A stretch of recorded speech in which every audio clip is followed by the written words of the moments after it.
All right, stand by. 10 seconds to go. Talent. Ready, camera. One. Roll to record. It's the burning question of our time. Does Steven Cruiser take his martinis shaken or stirred? The second burning question of our time is Justin Bieber's new haircut racist? I'm John Phillips, and white boys with dreadlocks are at the top of today's rundown. Last month, there was a brouhaha at San Francisco State University after this video went viral. Take a look. You got some scissors? You're saying that I can't have a hairstyle because of your culture? Why? Because it's my culture. Do you know what blocks mean? Do you know it was in Egyptian culture? Are you Egyptian? Nah, bro, you're not. Are you Egyptian? Are you Egyptian? No, but it doesn't matter. Wait, where's Egypt? Tell me. You know what, girl? Where's Egypt? Dude, go. You have no right to tell me what I can have. Huh? Where's Egypt? Yo, girl, stop touching me right now. Yo, girl, stop touching me right now. Come back. Get off of me. Come back. Oh, wigga please. So let's go ahead and recap. A young black woman who has since been identified as a student employee of the university is angrily confronting a passing white student who's apparently a stranger to her because she doesn't like his dreadlocks. He tries to escape her tirade a number of times, but she physically blocks him, pushes him, and prevents him from leaving as she continues to berate him for cultural appropriation. In other words, she objects to white folks wearing dreadlocks because she believes they are a hairdo for blacks only. At one point, she also asked her companion for a pair of scissors, clearly threatening to cut the hair she finds too upsetting off the white kid's head. San Francisco State University has launched an investigation into what happened. Now we get to Justin Bieber, Steven Cruiser's favorite part of the story, who might want to spend a little more time reading the headlines before he picks a new haircut, because he stepped right into you-know-what by unveiling dreadlocks of his own. Cue the outrage. Twitter lit up with people calling Bieber and his hair racist. Bieber himself responded to the backlash with the comment, "I'm like, it's just my hair." So is all this controversy just the latest example of racial hypersensitivity run amok? Or is there a legitimate concern about cultural appropriation? Should minorities feel insulted or flattered when white folks steal their style? And ultimately, is racial diversity possible if there can be no exchange of culture? Joining me to talk about the Dreadlock Deadlock is author and political satirist Scott Ott at his home studio in Dallas, Texas, and stand-up comic and BJTV contributor Steven Cruiser. You know, one of the great inventions in the history of the United States, when you're talking about just a cultural force, is rock and roll music. Yes. It was really made popular by Elvis Presley, but he didn't start it. Black musicians, including Ike Turner, started rock and roll, and then everyone else picked up on it, and it became Americana. It was a wonderful thing. It was a thing that brought the races together, art, music. It's a fantastic thing in American society. Why is it different for hairstyles if it's okay for music? I think it's wonderful that more than 50 years after the civil rights struggles of the late 50s and early 60s, that college campuses are now being segregated by hairstyles. I'm sure that's what Dr. King had in mind, that people would then be segregated. We would achieve a new kind of segregation. I think, I'm going to say this, and I hope this gets out to some lefties.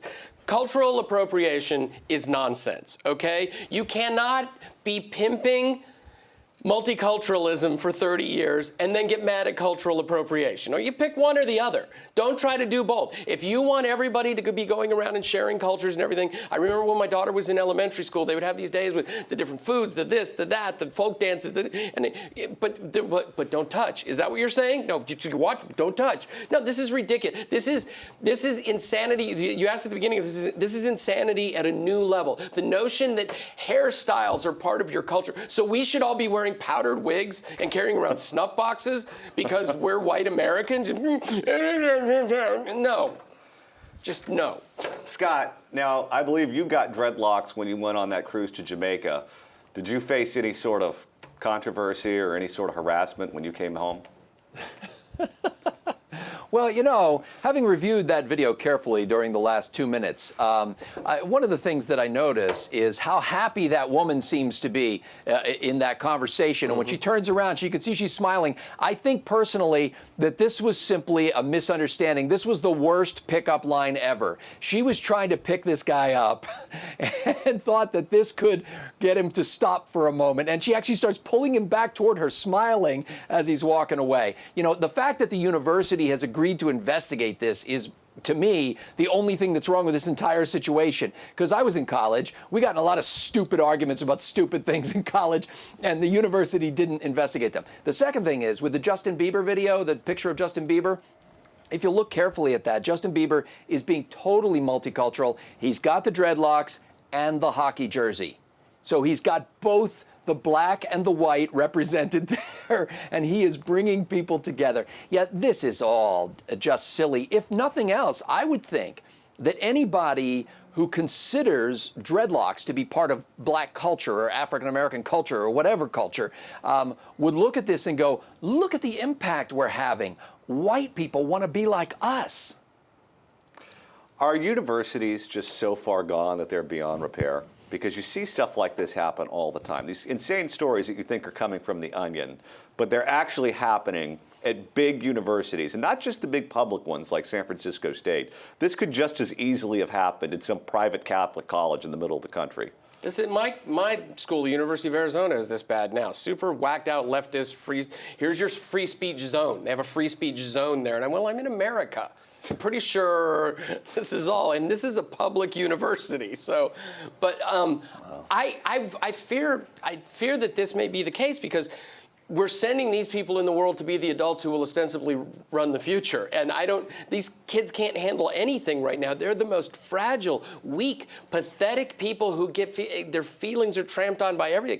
I don't know how they're going to navigate a universe. I think that we're setting it up for, as Bernie Sanders liked to say, the oligarchy to come in, like 12 rich guys to run everything, because these kids are just so weak and seeking offense all the time. You can't navigate. You can navigate campus life like that. You can't navigate the real world like that. Scott, you've got a child that is approaching college age years. What kind of advice are you going to give him before he goes and walks into a university like this and could potentially find himself in a situation like the one that we just saw? Actually, I have two already in college, and I have one just approaching college next year.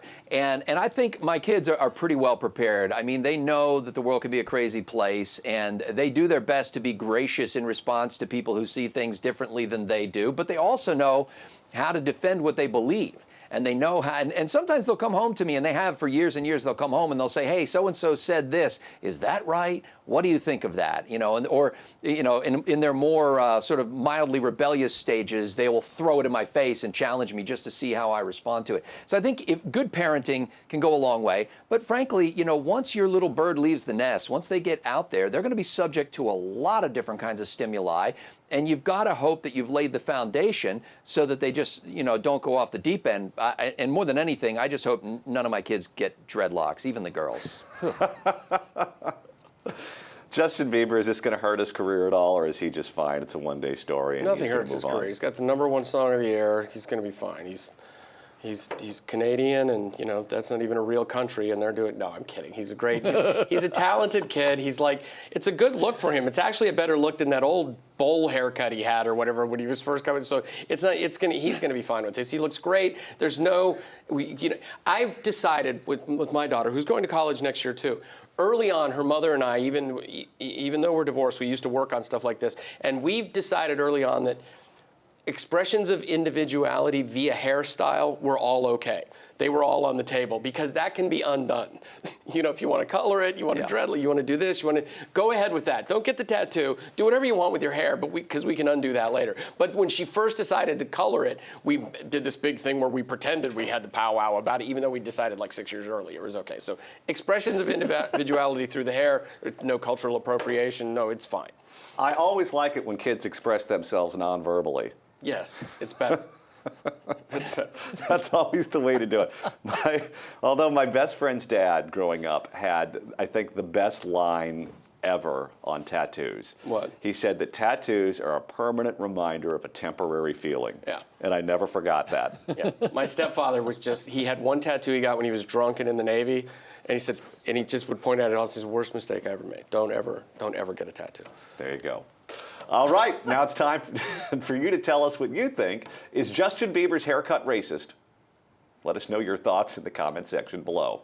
I'm John Phillips. Thanks so much for watching The Rundown.